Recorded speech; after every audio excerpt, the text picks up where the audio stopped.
Hi guys, you're right there. So it's another episode of Tea and Wine with Ash and George. How are you guys doing? You all good? I kind of expected someone to answer that then. But Yeah, it was great. Oh, it's lovely. I'm loving this pandemic. I love it when it come on. So today we are going to talk about water and the use of water within folk magic. Oh, and we really want to pack a lot of information in this, so that nothing is watered down. Yeah. Get it. Oh. That was terrible. I know, but you gotta be clean. You gotta do this. We did something about the dirt. We gotta do something about the water. Yeah. Well, let's talk. Let's talk water. Let's have some wine. It's lovely. Rosé wine as usual. It's cheap as shit. Finest chamomile tea, cheap as shit. Tesco. Lidl's own. Classy girls. We're classy ladies. Why are we still single? Which we need to address, actually. We should address that before this video. Yes. We are not in a relationship. No. Not going to be there. I mean, just because we occasionally scissor... That's at the different. weekend. That's different. When we've had a bit too much tea and wine, doesn't mean we're together. Yeah, we're not. No. We're not there. No, we've never been there. It's never been like that. We're like brothers, aren't we? Yeah, that's why we scissor sometimes. Even our mums are like, how's my son, to each other and stuff like that. Something really wrong there. No. Right, so let's talk about water. Yes. Okay, so let's very fluid situation. So let's talk about gathering customs. So I'm going to do a bit, he's going to do a bit, well, I'll do a bit. We'll see how we get on. Oh, we just let it flow and just see how we go, innit? Oh, stop it now, you're taking the piss. Right, okay. So that was your one. That was your one. Oh, yeah, so gathering customs. So... like with dirt, with like plants and stuff, our our ancestors and the people that were surrounded with these customs that we have today, would have certain ways in gathering things. So one of them that is quite well known within Scandinavian culture is that when gathering a water from a stream or a running source of water, that it should be gathered under, so once gathered into a bottle, the bottle should be capped inside the stream. This is a belief that if it's capped outside the stream, then the spirits of the water escape and then it's rendered useless. The qualities of that. So a lot of Scandinavian cultures, still to this day, they will go with the stream, never against it, and they will cap the water bowl inside the water to avoid that.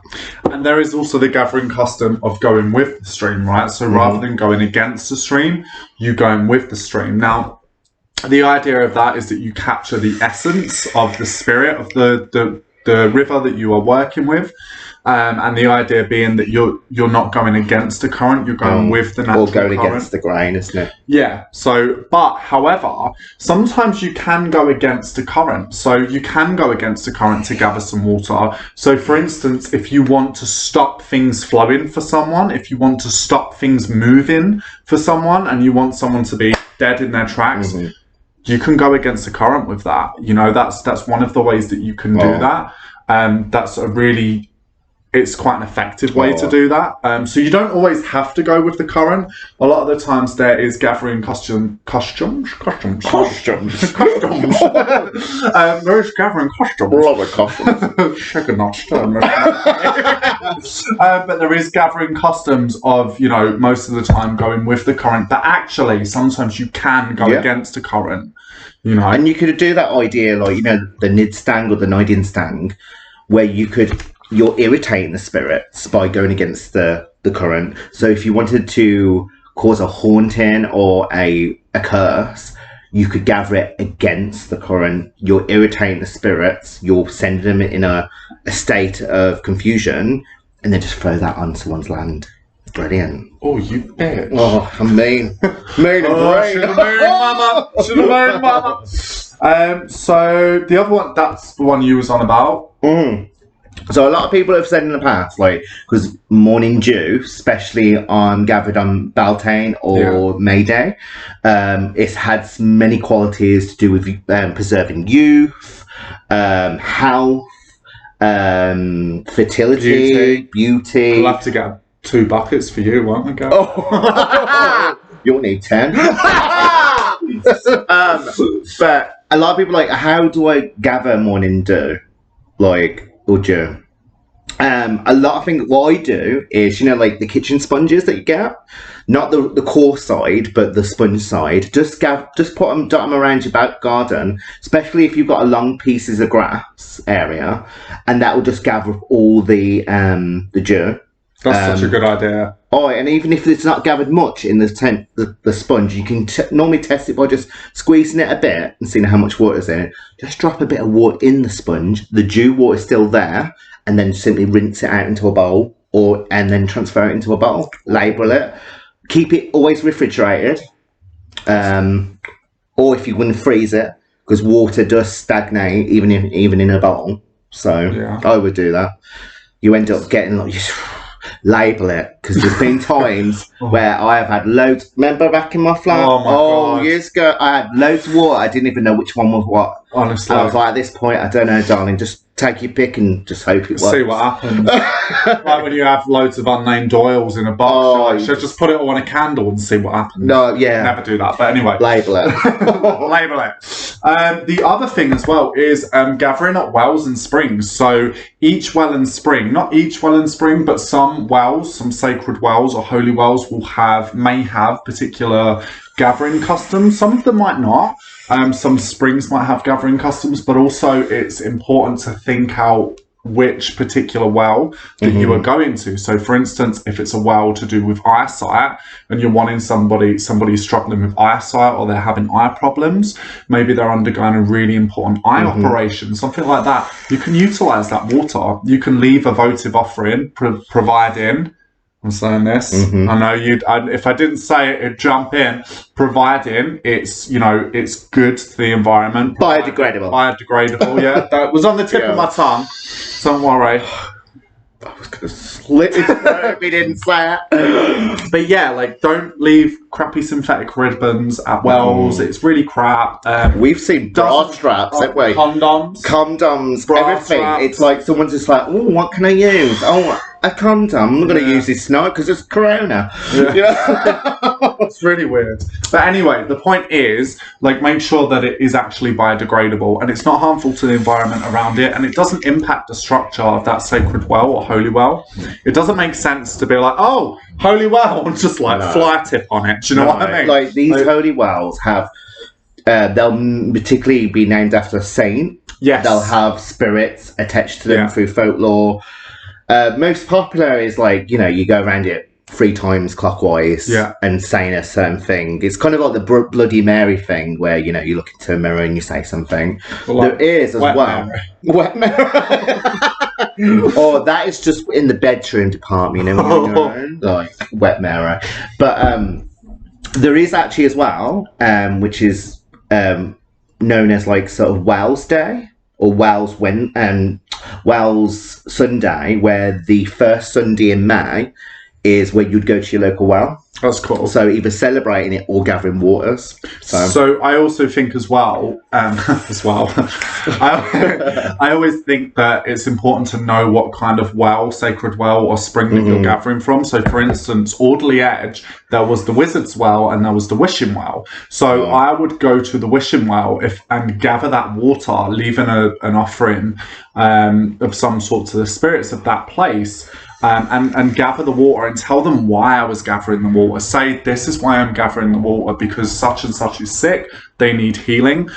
Please, I take this water so that this person may restore their health. I take this water so that my love may come back to me. Because it was called the Wishing Well, I saw that as a very miscellaneous. I could work that with everything, because if it's a wish, then there's no holds barred. And I did. Also, like, sometimes I'd just I'd take a cap and just pop it in the brood, you know what I mean? Like, pop it in the brood. Yeah, like, absolutely. But I always think that it is, it is important to do that. Also, it's like what we're saying, like we were speaking last time about the coin trees. People are throwing, tradition is, and this comes from silvering, which we're talking about, is that you're throwing a coin into the well for the wish. Well, these wells tend to be all sort of dominion of like coins from different countries. So like the coin tree, you can actually take a bit of that water, pay respect to the spirits of that well, and also gives you a bit of luck. So you could actually gather it in the intention that I gather the water from the properties of the money that is placed in it. The other thing as well that we was talking about was bog water. So I know that we spoke about bog dirt, like peat dirt, last week, but actually there is bog water. Put them in the bog. Put them in the fucking bog. But, you can, traditionally a lot of the times bog water can be very stagnant. It can be very murky. It fucking stinks. It hums, doesn't it? It's angry. But you can use that for cursing. Like, you can work with bog water for cursing. So if you're making a bread puppet, if you was to take bog water and work that in the dough, then bake that and then utilize that for whatever purposes you mean, like stick pins on it, like fucking slit the throat, I don't know, sit on its face, smother it up. Well, actually, it depends what kind of dough you're making. We're going on to different dolls, different from witchcraft. Different thing as well. Week 3 of lockdown. So that's the thing, you can work that bog water into it. And the other thing as well is, like we were saying last week, bog water can be used for preservation, for mummification. It can be used for keeping things intact. Yeah.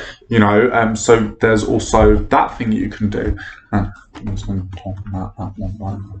Let's have a look. We actually make notes now. We make notes. We're very professional. What was one of that, Dom? Stump water, babe. Oh, yeah. So another thing as well, which I know it's more done in the Appalachian tradition, but also in parts of Britain as well, is gathering water from a stump.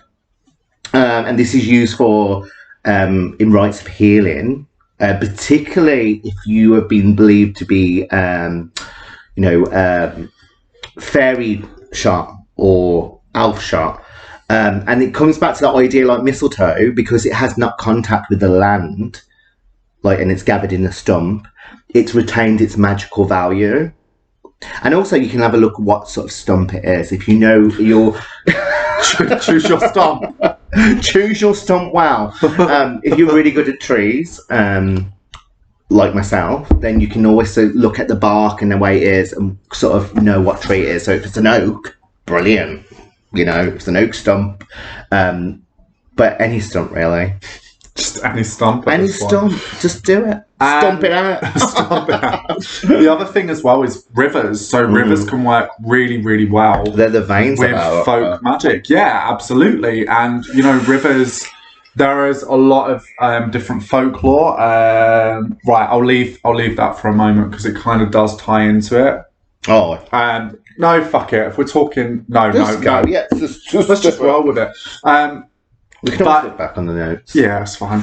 But if you have a fast flowing river and you want something in your life to come quick, to happen fast, you can go to a fast flowing river. You could create as some sort of offering for the spirits. Maybe it's a petition written in it. Obviously, make sure it's not harmful to the environment. Make sure it's biodegradable, and you can throw that in there. It could even be intention, maybe not a rock, because rocks just sort of stay. But the point is, maybe a doll. Well, you could, a doll out of wood, or make an origami boat. Yeah, put your petition in. If it's a fast flowing river and you want that thing to come quick, come fast, do that. Or opposite, if it's a very slow flowing river and you're wanting someone's life to not move as fast, put them in the bog. No, put it in a slow flowing river, And now I might as well say that, because then we can talk about the self-flowing water. Yeah. So in a lot of the times, particularly within British folk magic, there is talk of cunning folk and folk magical practitioners utilising the use of a self-flowing river.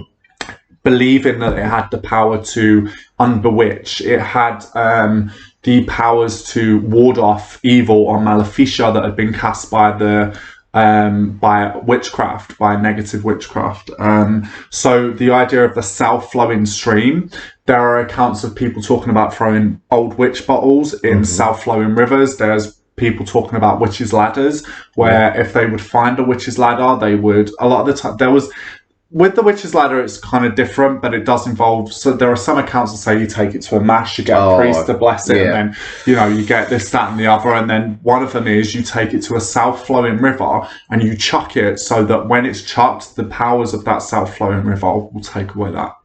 And it's like in certain books, like specifically what I was talking in other videos about the Silver Bow by Marion McNeil, she mentions that in the Highlands, the Gaelic speaking people there, they call a running stream is the stream that meets the sun.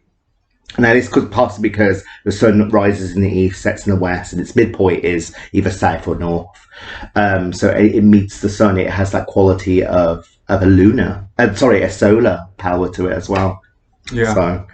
But self-flowing streams have always been seen as things that can unbewitch, things that can take away. It's beneficial. Yeah. Free Lads Land. So another thing which is probably not spoken about. It's not. I've never heard of it. And this is something in my own research, which I'm currently piled in one of my chat books, which I'm currently writing. It's called the Free Lads Land charm. Particularly, you can use the dirt taken from Free Lads, and that is to cure an illness. But most popular in using for divination and curing is taking water from a stream that is run through Free Lads land. And when I say lard, like lords, so landowners. So that's running through the land.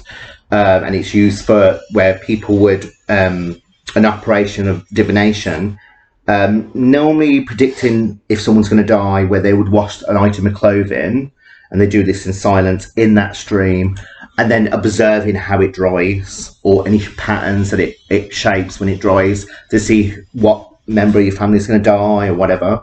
I think as well you could use it for prosperity. So these landowners were, especially in the past, very wealthy. Yeah. So if that's running through free lands which are owned by lards or lords, you could get a bit of wealth from them. It's that idea of borrowing that contagious magic. Get that money, honey. Get that money, honey. So the other thing is holy water as well. And holy water is something that I have utilised in my practice a lot. Like I always go to and it's quite funny whenever I gather the holy water, because I always get a little holy water bottle from Catholic shops, but whenever I go in there, they're really pretty as well. They are pretty. Yeah.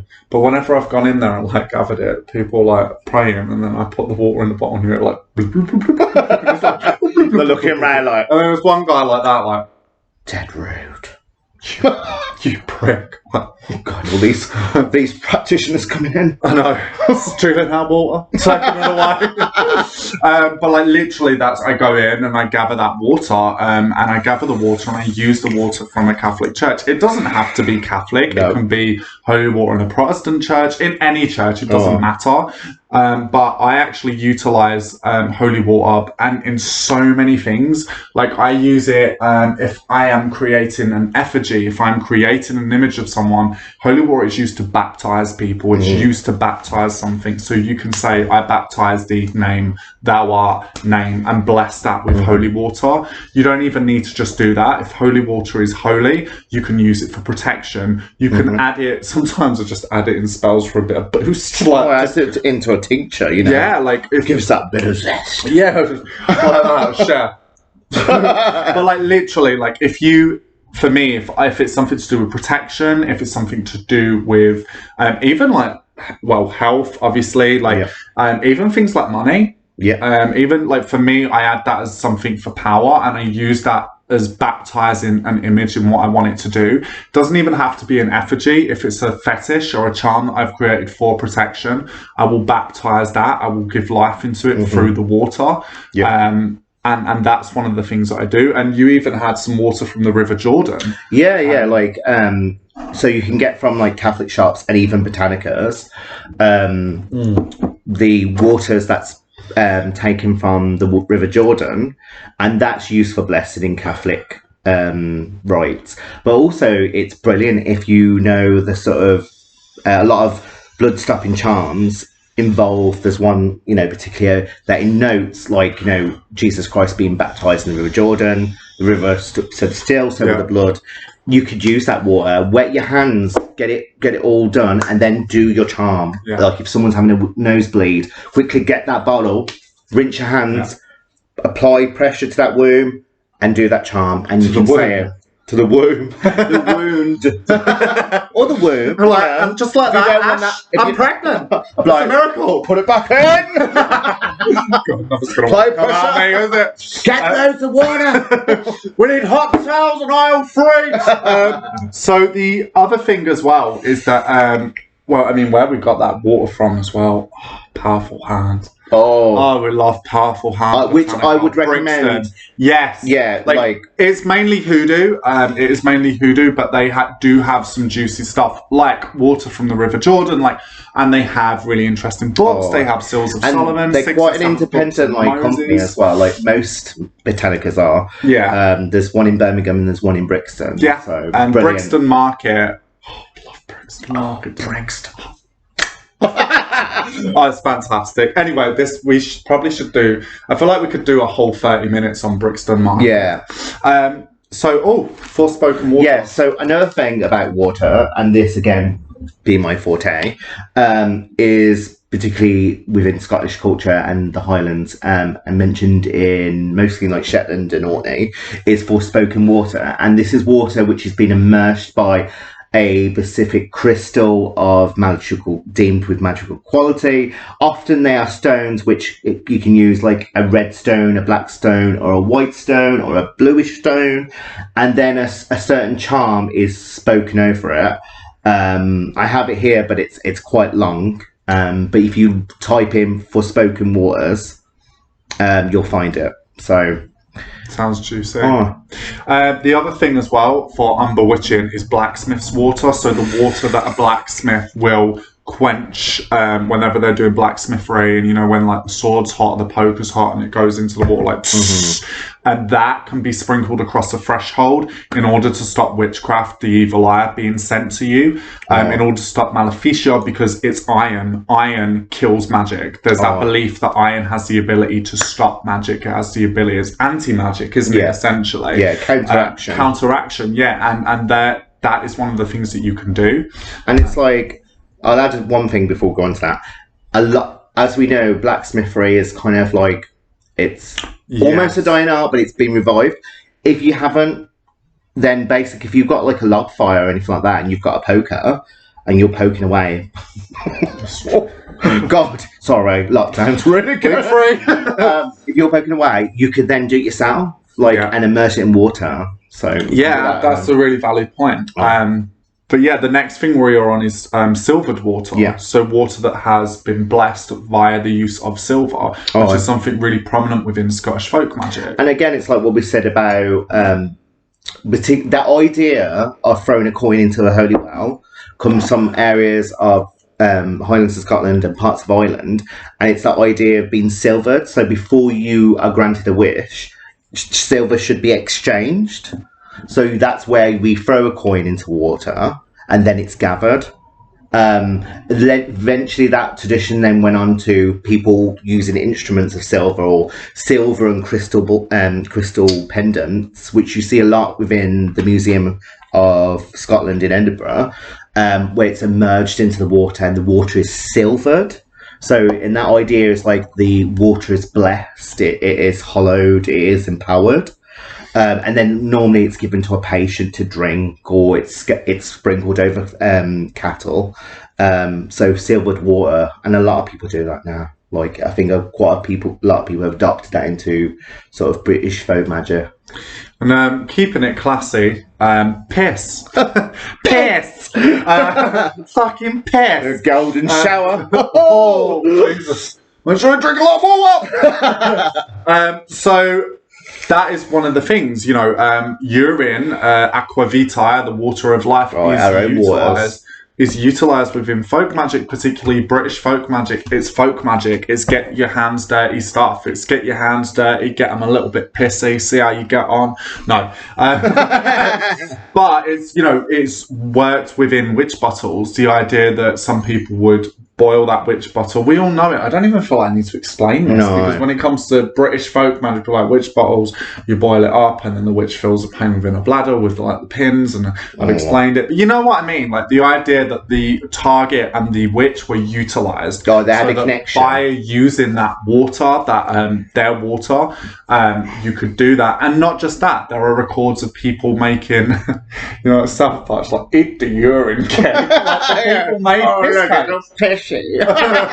But like Butters and his grandma. But there is accounts of, and I believe this is off the top of my head, so I'm sorry if I fuck it up.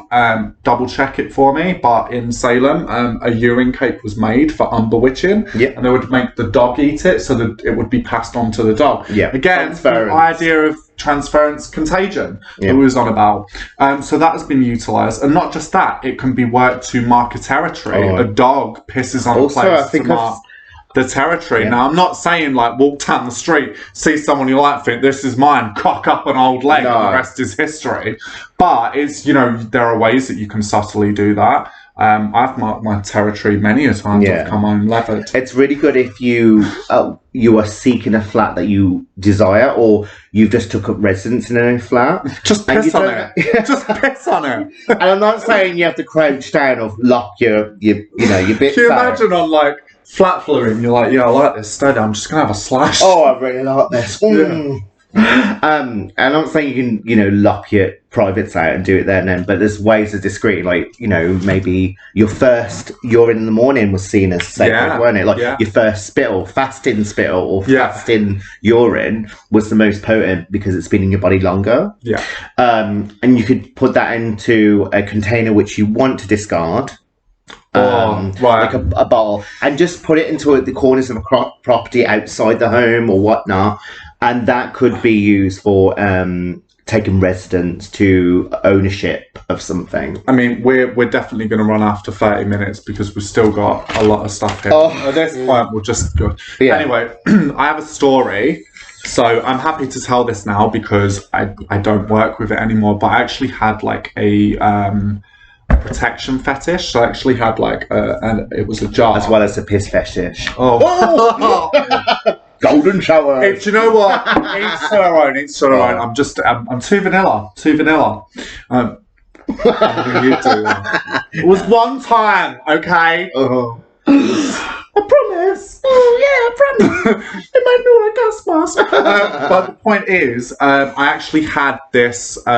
It's weird saying I had this piss fetish because that could be taken so wrong. I had this talisman, shall I say, which is more like an amulet, and I walked around the place where I worked, and I grabbed these plants and herbs for protection. And I was like, I'll have a bit of plantain against witchcraft. I'll have a bit of nettle. I'll have a bit of this. Anyway, and put my piss in it, put my urine in it, and then what I would do is I would charge it each full moon with a particular charm for protection. And I would do that every full moon for my own protection.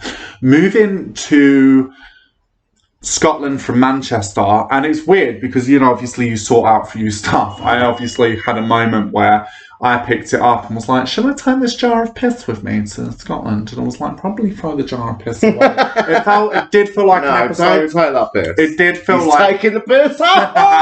It did feel like a fucking episode of Hoarders, though. But the point is, witches get like that, don't they? The witches hoard. Yeah, I love that thing. It's not witchcraft. You're not a witch. You're just mentally ill with candles. But that, I had to discard it, and obviously I chose a running river to do that. And when I opened, I had this jar for about 2 years. And when I opened it, God, he could make dye out of it. It was bad. Like, it was like the most pissiest thing I have ever smelled in the history of pissdom. Like a bit went on my hands. I swear to God, I smelled like pissy pants pooling for about 5 days, and I was like, it was fucking hanging. And that's what Sadie's piss fetish. Oh no, you discard that, didn't you? No, I said not to say that. But the point is, be very careful about what you do. But speaking of stale urine, there's the idea that stale urine would be able to get rid of an enchantment or bewitchment, sprinkling it on cattle. Yeah, like again within the Highlands. And even parts of like the Lowlands, you had something called the spittle whisk, and essentially it was just like a bundle of twigs that you tie together, and you immerse it into stale piss or urine, and you sprinkle it over your cattle, which you think has been bewitched or the evil eye has been put on them. And you can also I think they used to do it on New Year's as well. So before New Year's struck, they would bless the outside of their homes with stale piss, with the spittle whisk. I love that. To make people go away, sprinkle stale piss on them. Folk magic. That will do it. Yeah. That's going to do it. Alright, we're going to speed forward because... Speed forward. So, stormwater, rainwater, I'm going to talk about this thing that... water's a big subject, water's isn't huge. it? And the thing is, well, like with dirt... Or... Yeah, like with dirt, like with, you know... Fuck. Brain fart. What was the first thing we spoke about? Rocks, stones. Yeah. There is going to be so much that we haven't covered. Oh. But like stormwater, rainwater, so you can work with rainwater to make something rain down on you. Rainwater is fantastic for prosperity. A good, cheap... There's a reason why the weatherman was like, it's raining men. You can do that. Literally, If you are one of them people that, you know, you're single, you want to mingle, you know... Let it rain men for you. Splash a bit of rainwater on you within charging 10. Go out to that club, providing Corona's out the way. Why do I feel like you're telling Threesome on the way. Why do I feel like you're just telling everyone what you're going to do after Corona ends? So say something enough times. But rainwater, like I have worked with rainwater where I have put different changing into a bowl of rain and literally imagined money raining on me, like make it rain, and like that's worked, and I've sprinkled it on the property, sprinkled it on your car, shower on you. You can have a prosperity shower if you want. But like, you know, people really can fit more into piss at this point. I know. But then you've got stormwater as well, which is worked with in hoodoo for curses, for hexes, but it's not always in, you know, I have worked with stormwater a different way. That rain trick, the money trick, actually worked. I took that money from, so it was like raining, like hailing, and like it was all of that, and I just took it in, and it was like, if you want to get money fast because a storm's very aggressive, but if you want to fuck someone up because a storm's very aggressive, stormwater. And a lot of people now as well, they add like iron to it, don't they? Because the association with thunderstorms and iron, like which I think probably comes from the north. You know, the iron strikes hard. Yeah. Also, you have war water in hoodoo, and stormwater's an ingredient. Oh, that's in war water. Yeah, sorry, that's a hoodoo thing, isn't it? Getting mixed up. War water is where, you know, you can use water from a thunderstorm and you add a bit of iron to it. Yeah. Some people then add like pepper and sulfur, anything that's really associated with hell. Yeah. Hellfire. Yeah. Sulfur, just brimstone. Yeah.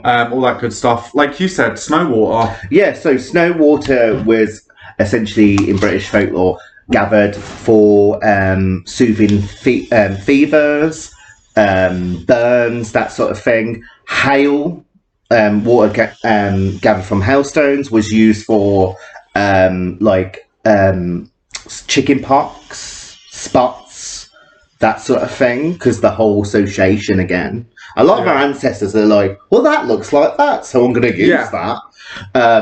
So again, it's used for that. And let's get down to business. Sperm. Sperm! Love it! Vaginal fluids. Oh, you weren't that enthusiastic. Well, I think people know. Yeah, I think people know my preference. But just beautiful. Sperm and vaginal fluids, like sexual fluids, can be utilised for loads of things. Sexual fluids can be rubbed on candles, they can be rubbed with specific intent Pockets. whilst you're, doing the deed. They can be rubbed on things so that your Sigils. intent has that sigil. Doors. Knobs. Broomsticks. Everyone just thinks our flat's covered in sperm. Sperm and blood. Sounds like a good night. Probably is, actually. Yeah. Good luck with us moving out. See us on St. Martin's night. I'm actually going to have a couple of £1,000 just to get rid of the smell of spunk. But yeah, and actually sperm and vaginal fluids conjoined creates a baby. Well, not technically, but that idea of a birth in something. You can work with that to, again, baptize things or bring life to something. So that is one of the other things you can do. But again, we could do a whole video on sperm. We could do a whole video on sexual fluids. Oh, it just keeps coming. It's the gift that keeps on coming. But let's spurt on. Spit. Spit can be used with a myriad of things. Many cultures, actually. Yeah, like you was talking about in Greece, they just spit on the and this actually came from, I think it was My Big Fat Greek Wedding, where there were a comedy where they were all spitting at her. And then it led me to research it. Well, we both researched it. Yeah. Not like the movie where she's actually spat on, but it's more mimic, isn't it? So it is good luck to mimic spitting on the bride because it averts evil and also brings good luck to the married couple, especially the groom and the bride, isn't it? Really, that they spit on. So it's it's a mimic. Yeah, like a blow spit. Yeah. So in Judaism, if you feel cursed, you can spit around you to counteract the curse. My mum also taught me to spit at magpie, blow spit. So it'd be like that, not actually spit, just a single spit at the magpie to counteract that bad luck. And you can go the other way with it, right? So you can go the other way with it in the sense of if you want to curse someone and you would spit at someone in disgust. Not that I've ever done that because I think that's fucking hanging. And it's vile. But it's disgusting. Vile. It's vile when you're it's that act of being vile. Yeah. And that's what you want on someone. You're creating vile intent. I wouldn't spit on my worst enemy because I think it's fucking rank. But if unless it's a curse, then I'll spit on them. Yeah. Yeah. Absolutely. And the other thing as well... Can't you get arrested now with Corona? Oh, yeah. £2,000 fine. Oh, yes, get in my basket. Go straight in my basket. I was just doing a witchcraft, she said. But the money doesn't go to you, though. It goes to Popo. Oh, I know. You don't get the money. So... You're in the middle of leave. You're spit on me! Spit on me! Spit on me! Treat me! Right, okay, no. Corona's getting us a bit late. Yeah, climbing the walls. So I'm just going to finish on... I'm going to do that, and then you can finish on that. Yeah. So one of the other things is quite an old custom. It's more of an old folk magic thing of gathering Easter water. So gathering water on Easter by a river. Yeah, by a river as well. You can gather the water on Easter and that can make a suitable love potion. So that's one of the things. In the morning on Easter, you gather the water. The full thing is in the Cunning Man's Handbook. I remember it well. But you can gather that water and utilise that within... to make a love potion. Or you could gather water from the font when he's not looking. I do a lot of things when the priest isn't looking. He's used to me now, just things hard. Let him do his You're barred. But you're barred.